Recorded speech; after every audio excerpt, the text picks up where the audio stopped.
Hello everybody, this is Clive5 and you are watching Most Embarrassing Replays! Thank you so much for joining me today on Most Embarrassing Replays, the show where you send me your embarrassing replays. I watch them, commentate them, and put them up online for everyone to see. If you would like to be on the show, please email your replays to replays@poweroverwhelming.net. Would love to have you on the show. And see your replay. So please send that in. We're going to get started on the first match. Alright, in the 12 o'clock position we have Ryan Murph, the blue Zerg, and in the 2 o'clock position we have Bone Carlos, the red Protoss. The map is Shattered Temple, and there are no Terrans on this map, so on this matchup, so we will not be seeing any Shattered Tears. If you're a Terran player, you know what I'm talking about. They removed this nice, tasty plateau, which would allow you to land siege tanks and shell your opponent's natural, or change this island to a destructible rocks ramp, which previously, as a Terran, you could, you know, float your command center over here for a nice little easy expansion that was relatively safe. Meanwhile, Ryan Murph is going to float in here with this Overlord, and I'm curious to see whether or not he's going to let himself be scouted, because a lot of times Zerg players, oops, sorry about that, Zerg players will come in here and skim the side, but no, he is going to reveal himself. So now Bone Carlos does know exactly where Ryan Murph is. Not that it really makes a difference, because this time Bone Carlos happened to scout in the correct direction.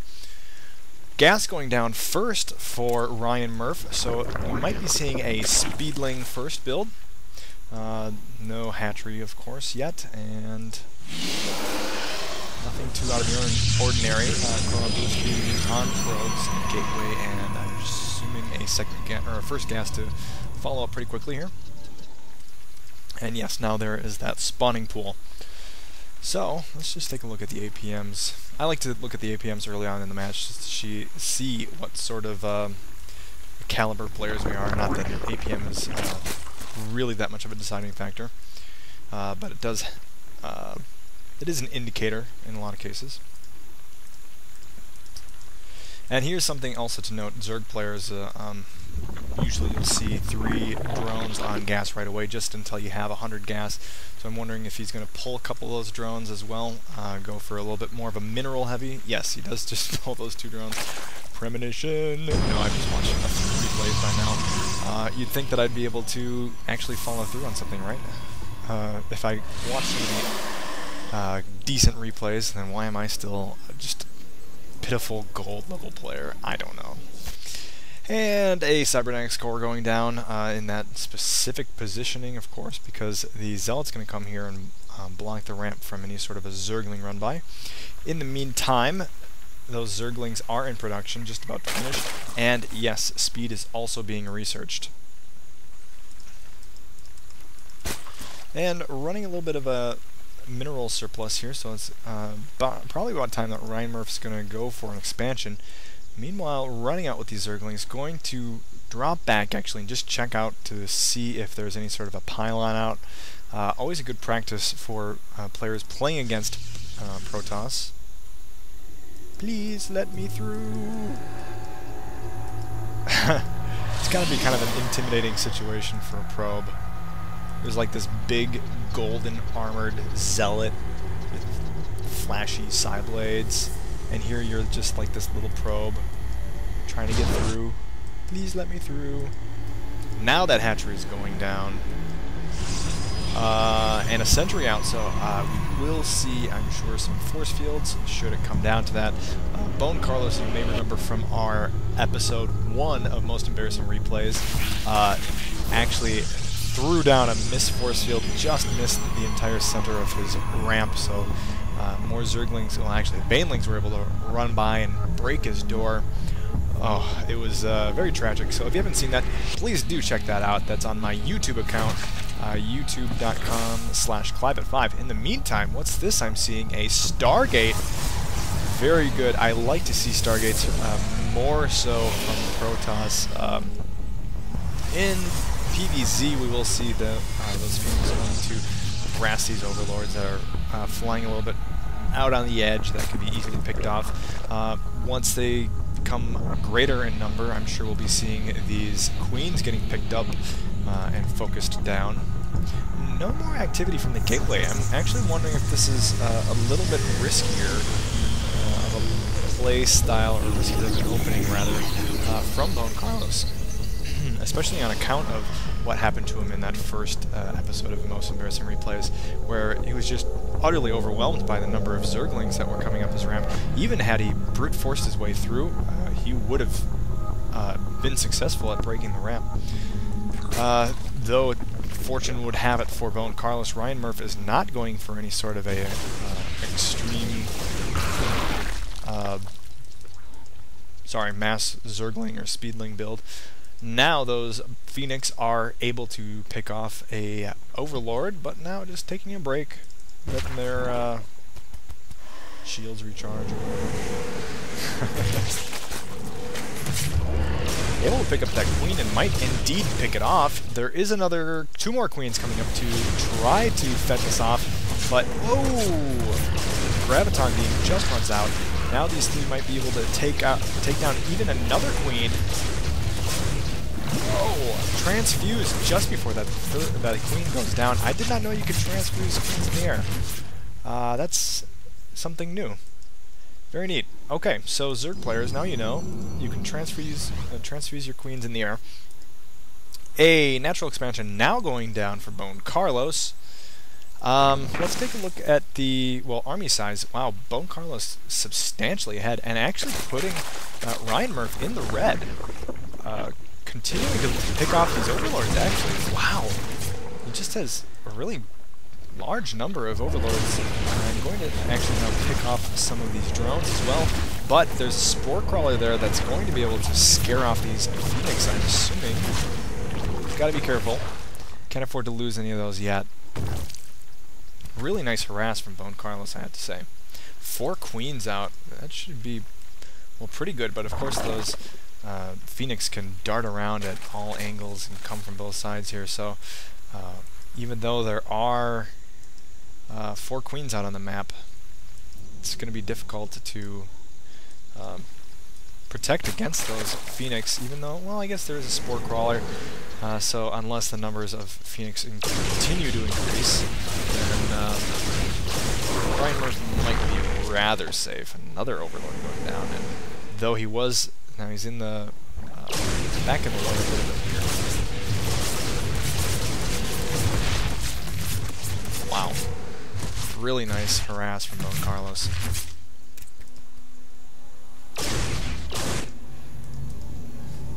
Void Ray, interestingly enough. Now that's something else.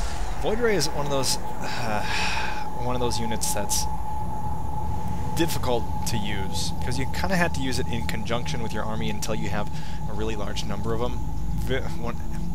Alone or in small numbers, they're very fragile, and I guess they can be used in harassment form.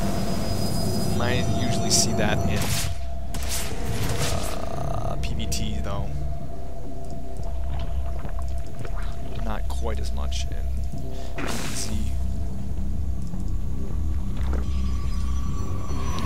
In the meantime, wow, Ryan Murph running quite a huge mineral surplus, mostly on account of the fact that he, until just that moment, has been so far into the red.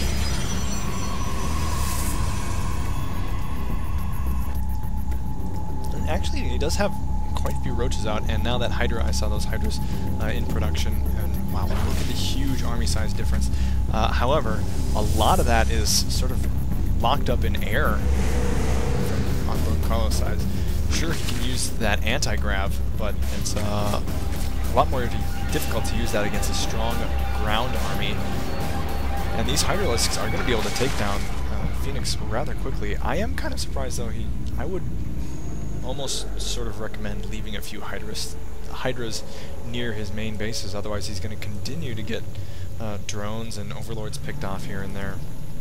And look at this huge clump of overlords just sitting here.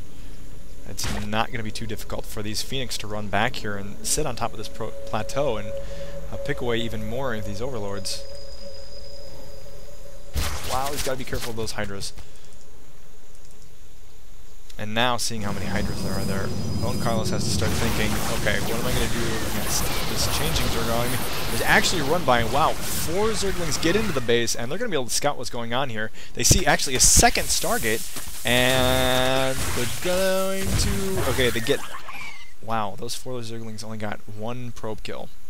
That's kind of a bummer. But he does see the tech, and that's the important thing. So, now that there's that second Stargate down, that's what's really interesting. And actually going to be producing Void Rays. Very, very interesting army. So he is going to go for that more of a mass Void Ray type of build, it seems. Against what looks like is going to be more of a pure Hydra army. Well, not pure Hydra, obviously, since there are these roaches here, but Hydra heavy army.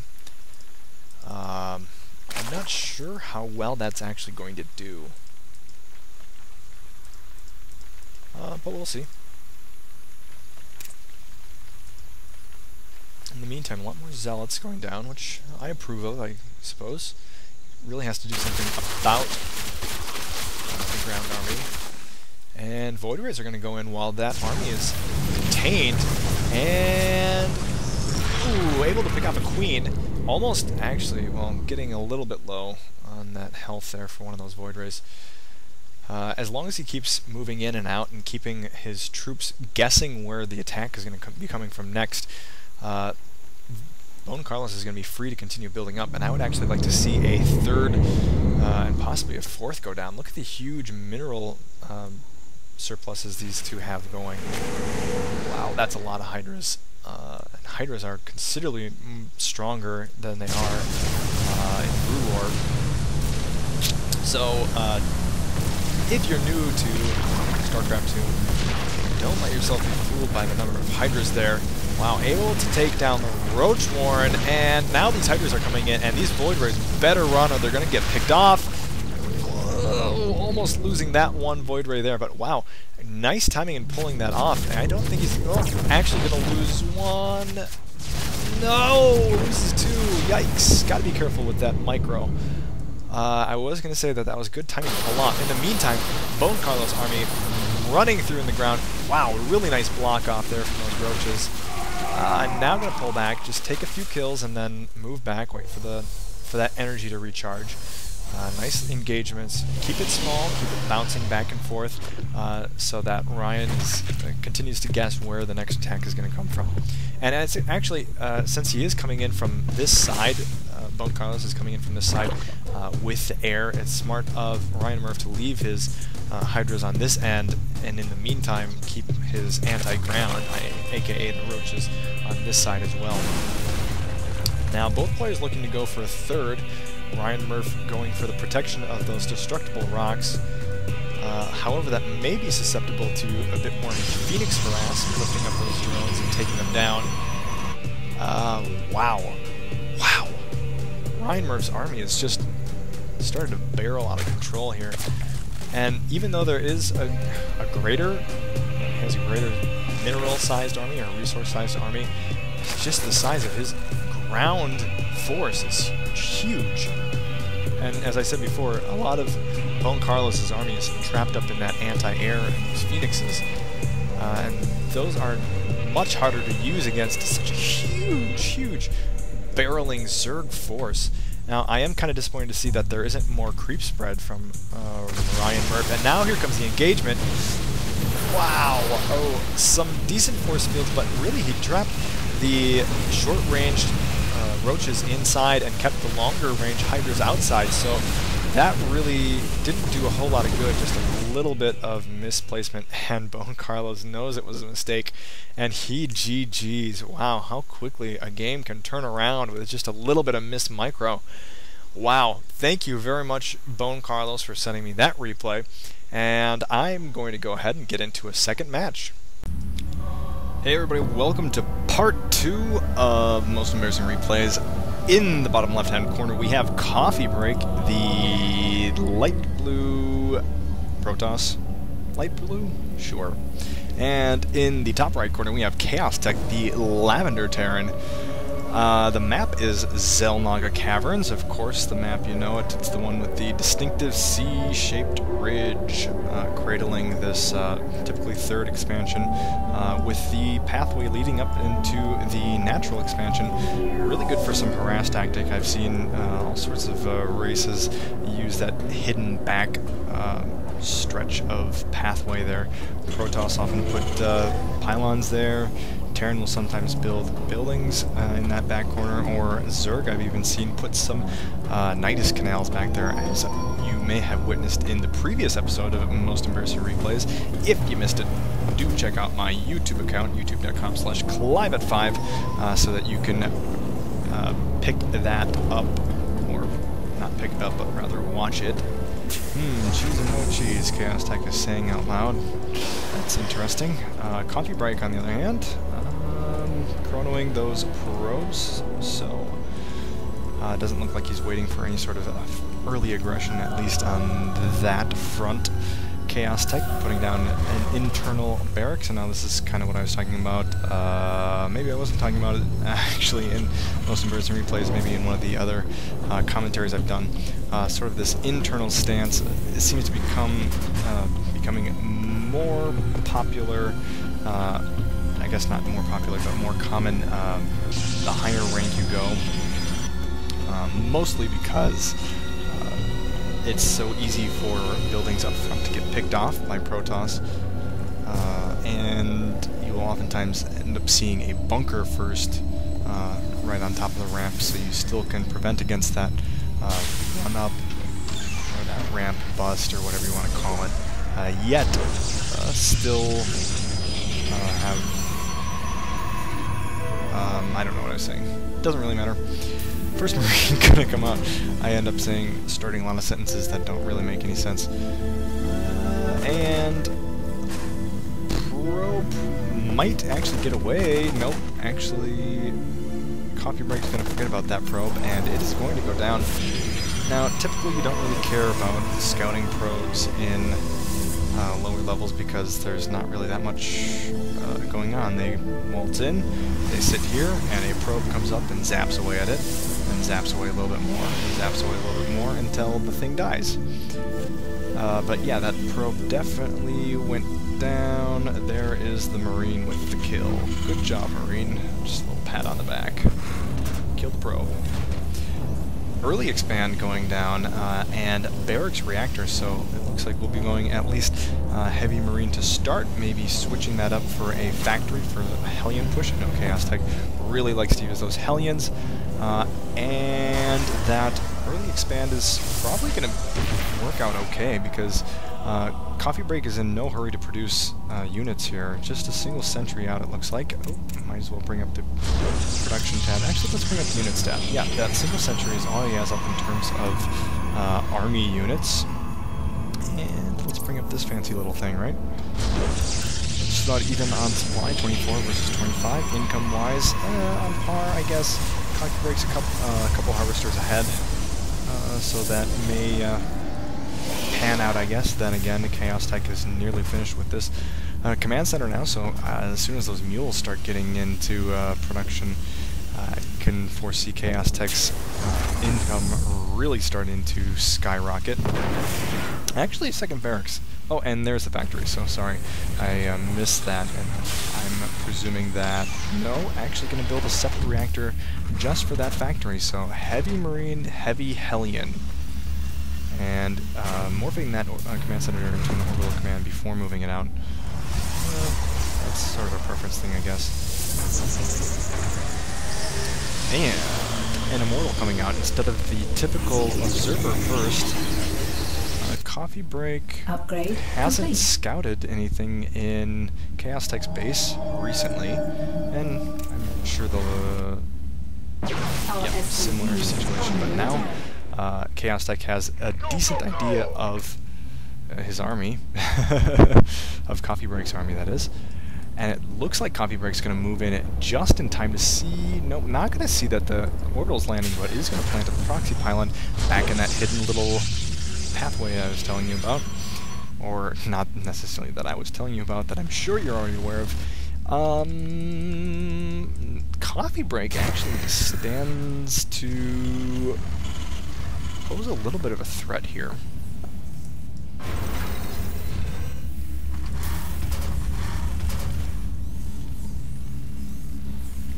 Sorry, small little pause there. You didn't miss anything, I promise.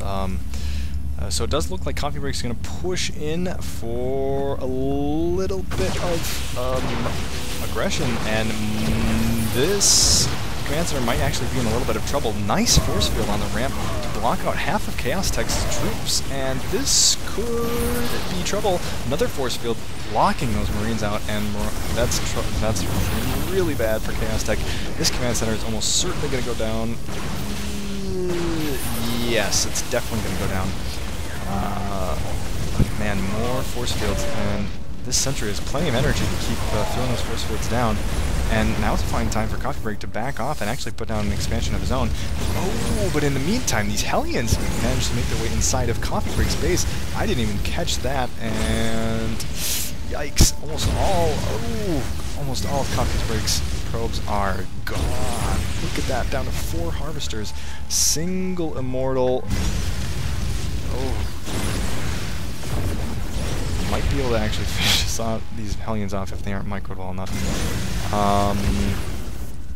So we might actually be seeing some sort of a base trade situation, which always favors Terran since you can lift off. Ooh, plenty of troops on the ramp to attack these.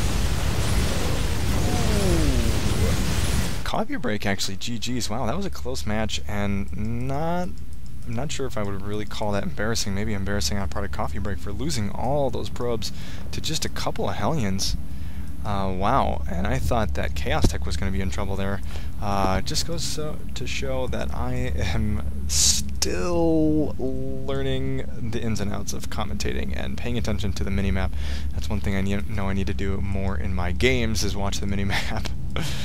So, there you go. That's going to be the show for today. Thanks for joining us. Again, if you have any embarrassing replays of your own, I would appreciate for you to send them to me. Replays at poweroverwhelming.net. Replays at poweroverwhelming.net. Really appreciate those replays. Keep them coming. Thanks for joining me. See you next time, guys.